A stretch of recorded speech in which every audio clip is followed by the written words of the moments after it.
안녕하세요. 루멘입니다. 2024년 건강보험공단 하반기 채용이 긴급으로 떴습니다. 8월 19일부터 8월 28일까지 원서 접수가 진행이 되고요. 이번에 변경된 부분은 크게 두 가지 정도가 있는데요. 선발 배수가 이전에 10배수까지 다시 올라갔다가 원래대로 7배수로 돌아왔습니다. 장애 보훈 전형은 5배수 그대로 진행이 되고요. 그래서 더 경쟁이 치열해질 것이다. 그리고 그럴 수밖에 없는 이유가 하나 더 있습니다. 여기에 면허, 자격증 부분도 계속 취득하려고 하시는 분들이 많아서 점점 서류 합격의 정량 점점 높아지고 있다. 우대 공인어학 성적을 추가해서 토익을 800 이상 받으려고 지금도 공부를 하시는 분들이 많이 있으실 겁니다. 그만큼 경쟁이 서류 단계부터 치열해졌습니다. 그래서 이번에 이렇게 450명을 채용을 합니다. 건강직이 그래도 한번 쉬었다가 다시 채용을 하긴 하는데 서울, 강원, 본부 다 이쪽이 채용하지 않아서 불과 전체 합산이 53명밖에 되지 않는다라는 점. 전체는 그래도 450명이지만 고졸분들 지원하시는 나 전형의 50명도 있기 때문에 상반기보다는 전체적인 인원이 줄었다 보면 되고요. 그런데 내가 지원한 지역의 인원이 결국은 중요는 하죠. 그리고 장애 보훈 전형 또한 인원이 상당히 줄었죠. 요즘에 장애 보훈 전형도 정량을 채우려고 하시는 분들이 많이 늘어나고 있기 때문에 최대한 이 부분도 감안하셔야 될 겁니다. 그러면 여러분들과 자소서 어떻게 변경되었는지 한번 살펴보도록 하겠습니다. 자, 이번에도 네 가지 항목이 1000바이트 기준으로 작성을 하셔야 되는데요. 매번 평가하는 요소는 국민을 위한 인재 1번 항목이 있고요. 그리고 2번 정직으로 신뢰받는 인재가 있고 3번 혁신을 추구하는 인재, 마지막 전문성 있는 인재, 인재상 기준으로 매번 물어보고 있는 건강보험공단입니다. 그래서 자소서 항목을 또 새로 쓰시는 분도 있겠지만 1년, 2년 이렇게 계속 쓰시는 분들도 실제 있기 때문에 최근 자소서 항목 중에서 가장 이번 항목과 유사했던 시즌이 언제냐 찾아보았더니 지난 2023년 하반기였습니다. 그래서 퀵 리뷰 형태로 빠르게 진행해 보도록 하겠습니다. 다른 사람과 소통을 할 때 고수하는 자신만의 신념입니다. 이 이야기는 사람과의 소통을 할 때 상호 오고 가는 과정 속에서 더 수월한 과정을 만들어내기 위해서는 과연 나는 어떻게 해야 한다고 생각을 하느냐, 이 신념에 대한 부분을 물어보았습니다. 이런 개념을 정확히 알자면 어떤 방법을 꾸준하게 사용하며 고집하는 부분이 고수고요. 굳게 믿는 마음, 신념, 막히지 않고 서로 오해가 없도록 하는 부분이 소통입니다. 그러면 상대방과의 원활한 소통을 만들기 위해서는 상대방 관점에서 생각을 할 수 있어야 됩니다. 그렇기 때문에 타인의 니즈를 만족시키기 위해서 하나라도 더 하고자 했던 나의 노력 과정을 작성한다. 다만 핀트에 맞춰야 되기 때문에 이 신념이 생기게 된 배경이랑 지키기 어려운 부분이어야 합니다. 그래서 지키기 힘든 그런 신념을 갖게 되었고 그것을 끝까지 지키고자 소신껏 행동했던 내용들 쭉 적어야 되기 때문에 일단 하나씩 이렇게 정리를 해보는 겁니다. 소통의 수월함을 위해서 나는 나만이 하는 행동이 있는가, 민원 업무를 앞으로 하실 텐데 어떤 식으로 능률 향상을 할 수 있다고 보는가, 내부적으로 팀워크 향상을 위해서 어떤 소통의 수월함을 만들어야 된다고 나는 생각을 하느냐, 이 부분이 먼저 있어야 되고요.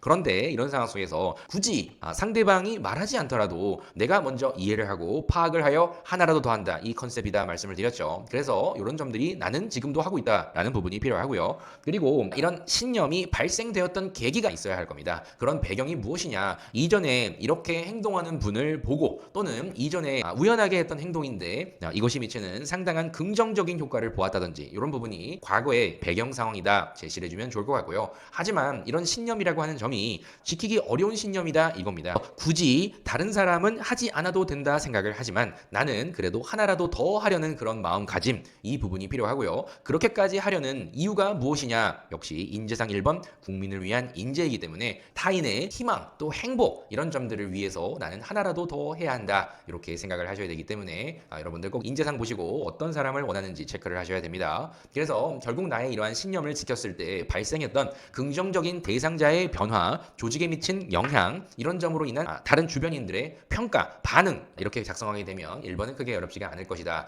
자소서 쓰려고 어떤 이론을 공부하고 이런 분들이 있으신데요, 전혀 그렇게 생각하지 마시고 이 틀에 맞춰서 생각을 하시고 작성을 해 보십시오. 그래서 1번은 나라는 개인의 관점으로 보기보다는 공익적인 관점으로 하나라도 더 하려는 나의 이러한 마음가짐, 이런 점들이 상대방과의 대화를 이끌어 나갈 수 있고 서로 팀워크 향상과 타인의 만족을 이끌어낼 수가 있다. 이런 추가적인 행동을 한다는 점이 상당히 귀찮고 힘든 일이긴 하지만 결국이 나의 이러한 사고를 행동으로 실현했을 때 발생하는 여러 사람의 이득을 보았기 때문에 나는 앞으로도 그렇게 한다. 이런 내용을 전달하면 되겠죠. 2번입니다. 2번도 어떻게 보면 1번이랑 비슷하다 볼 수 있는데요. 2번은 정직으로 신뢰받는 인재를 설명해야 됩니다. 그렇기 때문에 소신껏 여러분들이 이행했던 사소한 규정이나 규칙 이런 점들을 지키고자 했던 여러분의 모습을 보여줘야 되기 때문에 1번이랑 약간은 맞지는 않습니다. 하지만 나라는 사람이 뭔가 하나라도 더 하려는 그런 마음가짐은 다 똑같죠. 그래서 한번 봅니다. 역시나 2023년 하반기에 보면 본인의 가치관과 신념을 바탕으로 올바르게 생각한 행동을 소신껏 끝까지 고수한 경험 요 있죠. 이번 하반기에 작성을 해야 하는 자소서 항목이 작년 하반기에 나왔던 이 질문이다 보면 된다. 너무 어렵게 꼬아서 질문하는 것 같은데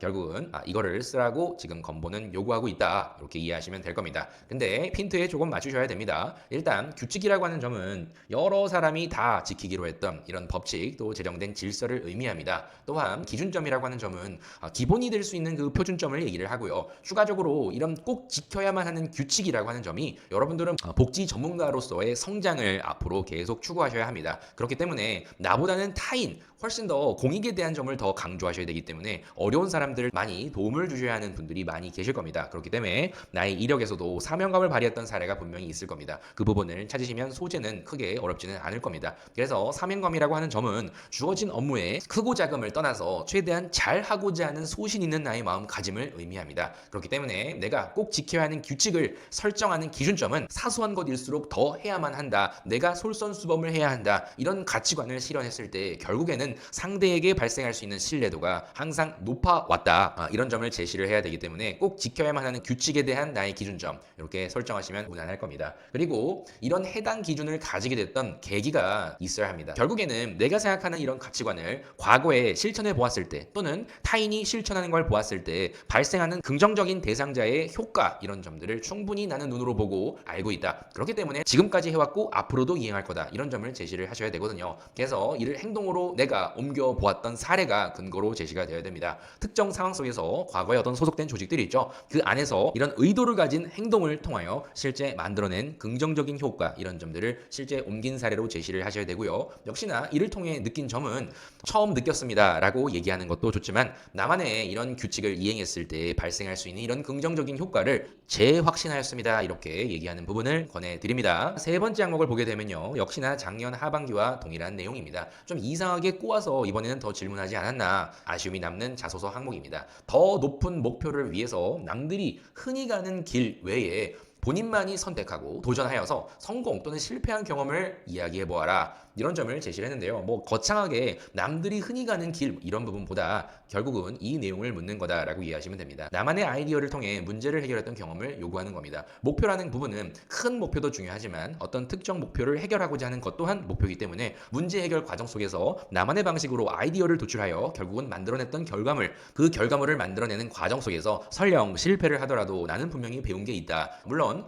성공이 되면 더 좋지만 실패를 하더라도 자소서는 마음껏 작성해도 됩니다. 다만 배운 점이 꼭 있어야 해요. 그래서 하나씩 생각해 보면 더 높은 목표를 설정해서 도전해야 하는 그 이유가 무엇이냐 이렇게 생각을 해볼 필요가 있습니다. 공공기관인으로서 내가 더 나은 목표, 공익지향적인 사고로 하나라도 더 하려는 혁신, 변화 이런 점들이 요구되고 있죠. 그래서 혁신을 추구하는 인재, 세 번째 인재상에 대한 적합도를 여러분들이 이야기를 해야만 합니다. 그래서 더 높은 목표를 설정하여 도전해야 하는 그 이유가 나는 무엇이라고 생각하는지 이런 점들을 제시를 해주시고요. 실패를 떠나서 성공을 떠나서 항상 새로운 가치를 창출할 수 있기 때문에 기존의 평균적인 목표보다 더 나은 가치를 만들기 위한 목표를 설정해야 하는 게 아니냐 그것이 공공기관인 아니냐 이런 점들을 제시하셔야 됩니다. 그래서 기존의 방식이 아니라 나만의 새로운 방식을 통해 효율화를 만들어내고자 고민하고 이행했던 여러분들의 행동 결과 이런 점이 필요합니다. 그래서 실제 과거의 그런 상황을 설명해야 되기 때문에 기대 이상의 목표가 무엇이었느냐 그리고 남들이 가지 않는 해당 목표를 어떤 식으로 계획을 수립하였고 시도를 해 나갔는지 이런 과정 이런 점이 필요하겠죠. 해보자 그런 가능성이 충분히 있다라고 판단을 하셨다면 당시의 근거가 명확히 있어야 할 것입니다. 그래서 무모한 도전이라기보다 공공기관에서 근무를 하고자 한다면 내가 선택하는 나만의 방식에는 반드시 근거가 필요합니다. 많은 사람들이 나의 이러한 사고를 따라와주고 또 함께 시너지를 만들고자 한다면 무모한 도전이라기보다 항상 근거를 가진 아이디어를 통하여 더 나은 거를 만들려는 시도를 하는 인물, 꼭 여러분들이 혁신을 추구하는 인재로서 설명을 한번 해보십시오. 결국 그로 인해 나타난 결과가 성공이어도 되고 실패여도 됩니다. 그 경험을 통해 배운 점이 무엇이냐? 결국에는 아까도 말씀을 드렸지만 더 나은 가치를 창출할 수 있는 그 시도 자체가 나는 필요하다고 생각한다. 혁신을 추구하는 인재다. 안 하는 것보다는 시도를 통하여 조금이나마 더 전진할 수 있는 거 아니냐, 이런 이야기를 하시면 된다. 자, 마지막 항목을 보게 되면 전문성 있는 인재에 대한 적합도를 역시 물어봅니다. 다른 사람과 차별화된 본인만의 노하우, 특기, 전문성 다 똑같은 얘기인데요. 한 가지에 대해서 설명을 해보고 그런 노하우가 있다는 점이 우리 건보에 필요하다고 생각하는 이유가 뭐냐, 이를 그럼 어떤 식으로 가지기 위해서 노력을 해왔느냐, 구체적으로 한번 이야기해보아라, 이런 얘기죠. 항상 전문성에 대한 점을 마지막 4번 항목으로 물어오고 있는 우리 건보입니다. 역시나 작년 하반기 기준으로 보면 지원 분야에서 가장 중요하다고 생각하는 역량을 한번 얘기해보고 그것을 보유하기 위해서 어떤 노력을 했는지, 그것이 이후에 직무 수행을 할 때 어떤 도움이 될 수 있느냐, 비슷하죠. 그래서 작년 하반기에 써보셨던 분이 계시다면 작성 내용을 가다듬어서 핀트를 맞춰 작성하시면 금방 작성할 수가 있을 것이다. 그래서 단어에 대한 정의를 처음 자소서를 작성하시는 분도 있기 때문에 말씀을 드려보면, 역량이라고 하면 기술서에 보면 다 있을 거예요. 지식이 있고요, 기술이 있고 태도가 있습니다. 근데 여러분들이 강조를 해야 할 부분은 지식과 기술입니다. 태도는 다들 잘한다는 이야기를 할 겁니다. 나왔던 키워드에 대한 정의를 보면 특히 남이 가지지 못한 특별한 기술이나 기능, 노하우, 어떤 일을 오래 하면서 자연스럽게 터득한 방법이나 요령, 그리고 전문성, 역시나 한 분야에서 지속적인 노력을 통해서 현 시점에서 갖추고 있는 상당한 지식이나 높은 이해도를 가질 수 있었던 경험, 이런 점이 전문성입니다. 그래서 어떤 거든 공통사항은 오래 했던 것이어야 되고요. 남들보다 그 분야에 대해서만큼은 더 많이 알아야 노하우다, 특기다, 전문성이다, 이런 이야기를 할 수 있습니다. 그렇기 때문에 4대 보험에 대한 이해도라든지 의료, 보건, 복지 그 분야에 대해서 어떤 점에 대해서 내가 조금 더 많이 알고 있는지, 또는 취약계층이라고 했을 때 그런 특정 대상자의 나는 어떤 점을 많이 알고 있는지, 상대방에 대한 또 업무에 대한 깊이 있는 이해를 하고 있는 점이 있다 하면 자연스럽게 제시를 해주시는 걸 권해드립니다. 간호사분들이라고 하면 당연히 어떤 의료에 대한, 질병에 대한, 건강에 대한 이런 이해도가 당연히 있다라고 작성하시면 되지만, 그 외의 행정직 분들은 상당히 전문성을 제시하는 것이 어렵습니다. 하지만 내가 그래도 가장 많이 했던 게 어떤 게 있고 어디에서 근무를 해보았고, 이런 점들을 한번 생각을 이력을 통해 보시고 내가 이해도가 높다라고 표현할 수 있는 점을 고민하고 정해보십시오. 그것만 정하면 크게 이 4번 항목은 작성하는 것이 어렵지는 않습니다. 그래서 내가 가진 차별화된 노하우, 특기, 전문성 뭐가 있느냐, 그 중에 한 가지를 꼽아보아라, 그거를 제시를 했다면 그런 능력치를 갖기까지의 노력 과정을 이야기를 해보고, 건강보험공단에 입사를 해서 행정직, 건강직, 요양직, 전산직, 기술직, 내가 지원한 직렬 내에서 각각 어떤 식으로 해당 능력치를 발휘할 수 있는지, 이런 활용도를 최대한 건강보험공단 기업의 입장에서 생각해 보시고 제시를 하시는 게 중요할 겁니다. 그래서 이런 해당 능력치를 발휘할 수 있을 때 어떠한 효과가 있는 것이냐, 기업의 입장에서 긍정적인 부분을 제시를 한번 해보아라, 이런 이야기입니다. 노하우나 특기나 전문성, 이것을 과연 뭐를 해야 될까, 이런 고민을 하는 것이 더 필요하지, 자소서를 어떤 식으로 잘 쓸까, 이런 점은 크게 중요하지가 않다. 그리고 더 중요한 것은 전문성만 있는 게 아니라 그런 점들을 이 직무에 어떤 식으로 녹여낼 수가 있는지, 내 노하우와 건강보험공단의 직무 수행자로서 만났을 때